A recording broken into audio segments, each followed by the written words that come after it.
तो आपण मैंने जमती कि जानते आम आसलु मौसी घर आम आसलु मर्त्य वैकुंठ आ मर्त्य वैकुंठ ये लिंकुन मु बबी आसलु आउ श्रीकृष्ण राधा गोटे झुलनाटे लगे आम झुले देलु आटा के शांत परिवेश आपण मैंने वीडियो जदि कंटिन्यू करेंगे ताहले निश्चय जानीपारे।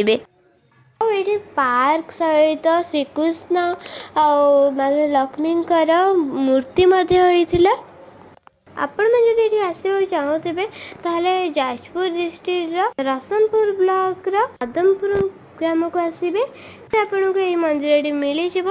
यही मंदिर देखते केते बढ़िया है ब्रह्मांकर मूर्ति केते बढ़िया बढ़िया मूर्ति सब है स्टील रेलिंग भी घेरा है मूर्ति को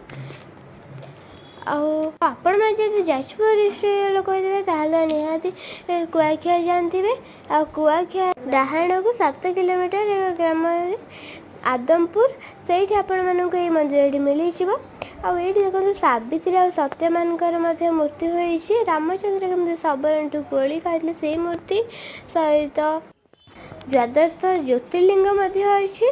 द्वादश ज्योतिर्लिंग सबू ज्योतिर्लिंग नाम तो मुझे यहाँ सर्ट वीडियो कैमेरा कैप्चर करें सो यार गोटे लंग वीडियो आनी जो लंग वीडियो चाहते निश्चय कमेंट कर दिंतु।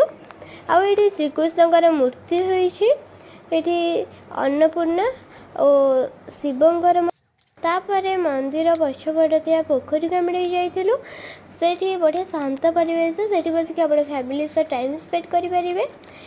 सो जो चाहते लंग वीडियो पर निश्चय कमेंट कहे आज ये रोचे। नमस्कार, जय जगन्नाथ। देखा नेक्स्ट ब्लॉग रे।